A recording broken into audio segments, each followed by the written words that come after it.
ہونے سے۔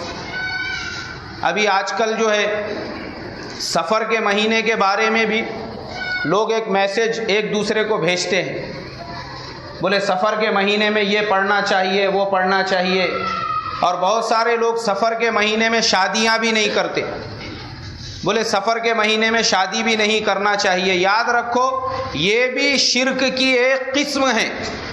کسی مہینے کو منحوس سمجھنا، کسی مہینے کو اپنے لیے بد شگون سمجھنا، کسی دن کو اپنے لیے بد شگون سمجھنا، کسی تاریخ کو اپنے لیے بد شگون سمجھنا، یہ کھلا ہوا شرک ہے، یہ بھی شرک کی ایک قسم ہے۔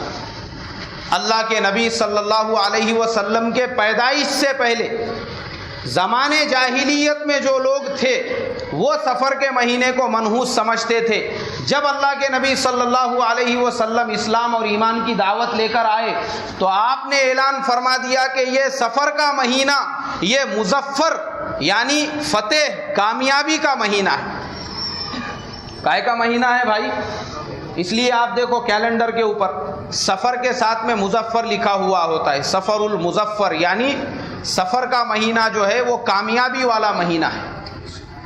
یہ نکالنا ضروری ہے ہمارے لیے، ہم مسلمان ہیں، ہمارے لیے کوئی بھی وقت منحوس نہیں ہے، کوئی بھی مہینہ منحوس نہیں ہے، کوئی بھی تاریخ منحوس نہیں ہے۔ ہمارے نبی نے ہم کو یہ حکم دیا، اور پھر بخاری اور مسلم شریف کی روایت ہے، یہ اللہ کے نبی صلی اللہ علیہ وسلم نے فرمایا کہ سفر کے مہینے کا شیطان کی شرارتوں سے، نحوست سے، بد شگونی سے، کسی بھی چیز سے کوئی تعلق اور کوئی لینا دینا نہیں۔ سفر کا مہینہ تمہارے لیے ایک دم مبارک مہینہ ہے۔ تو سفر کے مہینے میں، اور پھر کچھ لوگ جو ہے تاریخ دیکھتے ہیں، یہ ہندوؤں کا طریقہ ہے۔ جیسے مسلمانوں میں بھی کیلنڈر میں دیکھتے ہیں، بولے قمر در عقرب ہے کیا، دیکھو بولے اس کے اندر، اور وہ تاریخوں میں شادی نہیں پکڑتے، شادی کی تاریخ نہیں پکڑتے۔ بولے کیوں؟ نہیں بولے اس میں نہیں پکڑنا، وہ ہندوؤں کا طریقہ ہے۔ ہندو لوگوں میں کیسا رہتا، ان کے یہاں پہ اگر شادی بیاہ کی تاریخ نکالنے کا ہے تو پہلے پنڈت جی کو بلاتے، اور پھر پنڈت جی ان کا مہورت دیکھتے، وہ بھی ٹائمنگ کے ساتھ میں۔ کائے کے ساتھ میں؟ ٹائمنگ اور تاریخ اور ہر چیز وہ دیکھتے کہ بھئی کون سی گھڑی سب سے زیادہ مبارک اور مقدس رہے گی، اس کے حساب سے پھر ان کے ٹائمنگ بھی ویسے رہتے۔ 7:54 پہ بولے لگن شروع ہوگا، ایسی ٹائمنگ رہتی ڈالی ہوئی، اور برابر کریکٹ وہی ٹائم کے اوپر وہ لوگ شروع کرتے۔ یہ ان کا طریقہ ہے۔ اور ہمارے نبی صلی اللہ علیہ وسلم نے ہم کو بتایا کہ اسلام میں یہ قمر در عقرب تاریخ والی کو کوئی اہمیت نہیں ہے، کوئی نہیں، بلکہ جو کچھ کرنے والی ذات ہے وہ اللہ کی ہے۔ نہ یہ تاریخوں سے کچھ ہوتا ہے، نہ مہینے سے کچھ ہوتا ہے، نہ دن سے کچھ ہوتا ہے، نہ وقت سے کچھ ہوتا ہے۔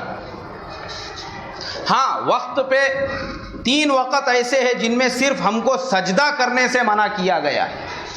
کیا کرنے سے منع کیا گیا ہے؟ جیسے صبح صادق میں سورج جب طلوع ہوتا ہے، اس کے بعد دوپہر میں زوال کے ٹائم پہ، اور مغرب کے ٹائم پہ غروب آفتاب کے وقت میں ہم کو سجدہ کرنے سے روکا گیا ہے، بس۔ تو لوگ نکاح کے وقت میں بھی پوچھتے ہیں، بولے ابھی زوال کا ٹائم ہے، نکاح ہوگا کیا نہیں ہوگا؟ ارے نکاح کا اور زوال کے وقت کا کوئی فرق یہ نہیں ہے، کوئی جوڑ ہی نہیں ہے۔